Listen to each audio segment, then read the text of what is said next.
Bonjour, je voudrais vous parler aujourd'hui d'un ouvrage important en histoire du sport et en histoire du football en particulier. C'est un ouvrage de Julien Sorez. Julien Sorez a soutenu sa thèse en histoire à Sciences Po Paris en 2011. Sa thèse était intitulée « Football en scène, histoire sociale et culturelle d'une pratique sportive à Paris et dans sa banlieue des années 1880 à 1940 ». Et il en a tiré un livre qui a été publié en 2013 aux presses universitaires de Rennes. Livre qui s'appelle « Le football à Paris et dans la banlieue, un sport devenu spectacle ». D'autres historiens avaient déjà étudié ce sport, l'implantation de ce sport dans une aire géographique délimitée. C'est en particulier le cas d'un des tout premiers historiens du football en France, Olivier Chauveau, qui avait travaillé sur le Pas-de-Calais dans les années 1880 à 1940 et qui avait vu le temps de l'enracinement de ce football dans cette région. Le sous-titre est important. Le temps de l'enracinement, c'est pas la même optique que le sport devenu spectacle. Et la grande différence entre les deux thèses tient entre autres à cela. Pour ce faire, Julien Sorez a donc travaillé sur toutes les archives disponibles. Alors ça peut être des dossiers individuels comme des registres matricules par exemple, des registres militaires, comme des dossiers d'associations, des bulletins, de clubs, de la presse sportive, bref, tout ce qui est disponible à l'heure actuelle en archives. Et ces archives sont réparties dans des centres de conservation très éclatés. Ça peut être les archives nationales, la Bibliothèque nationale, des archives privées. Bon.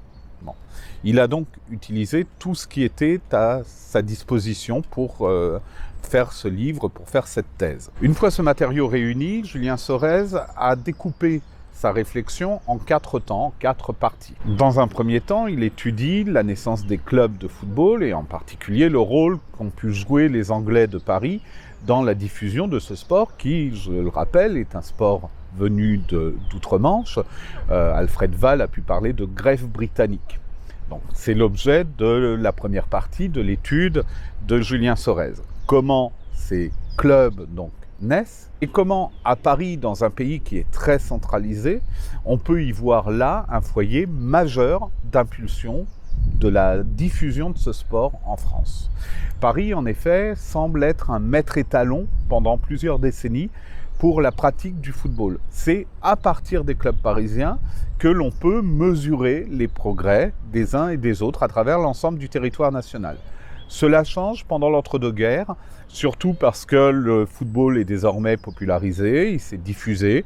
Alors, on peut dater cela de la Première Guerre mondiale, en réalité c'est un peu antérieur à cela, antérieur à ce football de guerre. Donc le football est diffusé en France et désormais populaire, et le football parisien n'est plus dans ce cas-là qu'une des provinces du football national. En tout cas, c'est le terme qui est utilisé par Julien Sorez, la provincialisation du football parisien. L'entre-deux-guerres est par ailleurs une période de mouvement entre les différents footballs parisiens.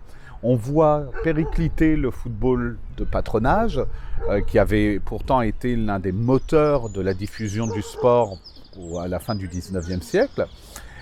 À l'inverse, on voit un autre sport affinitaire se développer, c'est le sport ouvrier, le football ouvrier, qui dès lors fait figure de football implanté localement, face à un football professionnel qui, lui, pourrait faire figure d'un football de l'étranger. En tout cas, Julien Sorez pose la question, d'autant plus que beaucoup de joueurs professionnels, beaucoup des joueurs de ces clubs professionnels des années 30 sont issus de pays étrangers, viennent d'Europe centrale, par exemple la Tchécoslovaquie, ou d'Europe du Sud.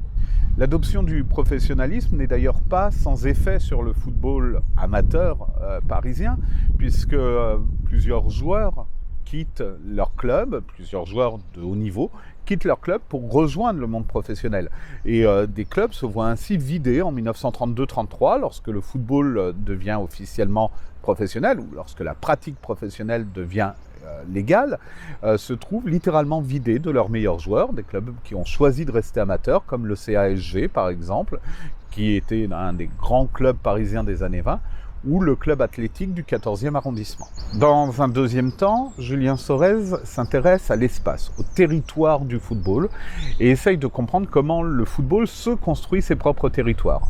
Alors dans un premier temps, on est plutôt dans un football sur espace improvisé, là où on a de la place pour y jouer.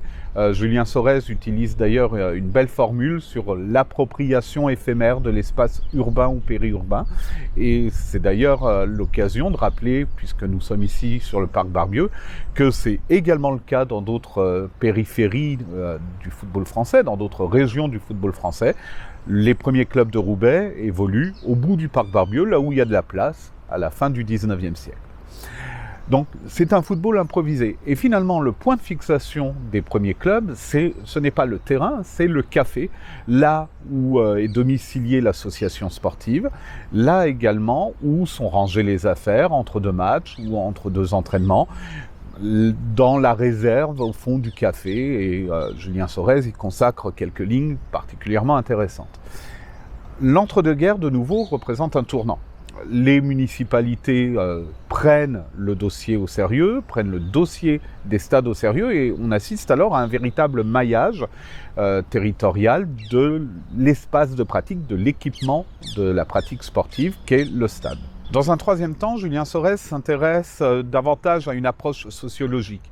Il essaye de comprendre quels sont les liens entre les joueurs, les liens interpersonnels entre les joueurs d'un même club, d'une même équipe, mais également ce que cela peut représenter que de pratiquer le football dans le cadre d'une vie sociale plus large. Alors, ça peut être la vie familiale comme la vie professionnelle. Il s'intéresse également à la question des anciens, puisqu'on avance dans le temps et qu'au fur et à mesure où on avance, des jeunes deviennent de moins en moins jeunes, et se pose alors la question de l'intégration de ces anciens dans les équipes ou dans les sphères dirigeantes. C'est particulièrement vrai au lendemain de la Première Guerre mondiale, lorsque les poilus reviennent du combat.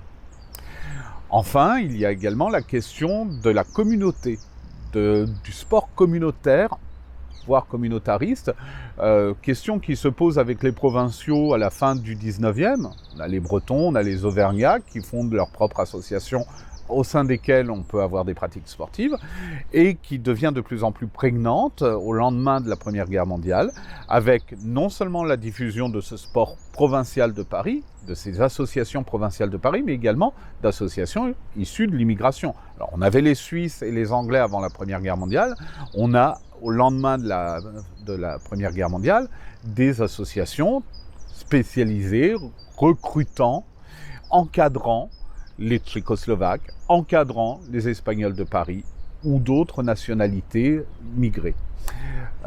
Encadrant, il y a là une variation dans le temps. Au départ, on est dans le cadre de sociétés d'entraide. Les immigrés, provinciaux, étrangers, peu importe, s'entraident les uns avec les autres en se regroupant au sein d'une même association. Au lendemain de la Première Guerre mondiale, on a plutôt tendance à y voir là une société d'encadrement, de contrôle du comportement des immigrés. Dans un quatrième et dernier temps, Julien Sorez essaye de comprendre, d'ouvrir deux dossiers importants pour comprendre comment le football s'inscrit dans la société plus large, la société parisienne de ce premier XXe siècle. Il ouvre en particulier deux dossiers. Celui de la violence, des violences, qui peuvent être inhérentes au jeu. On est dans le cadre aussi d'un apprentissage de la masculinité. Donc une violence qui peut être inhérente au jeu, une violence également qui peut être extérieure au jeu et portée en particulier par un public qui peut s'enflammer facilement. Et la pratique de l'insulte est très précoce dans le football parisien.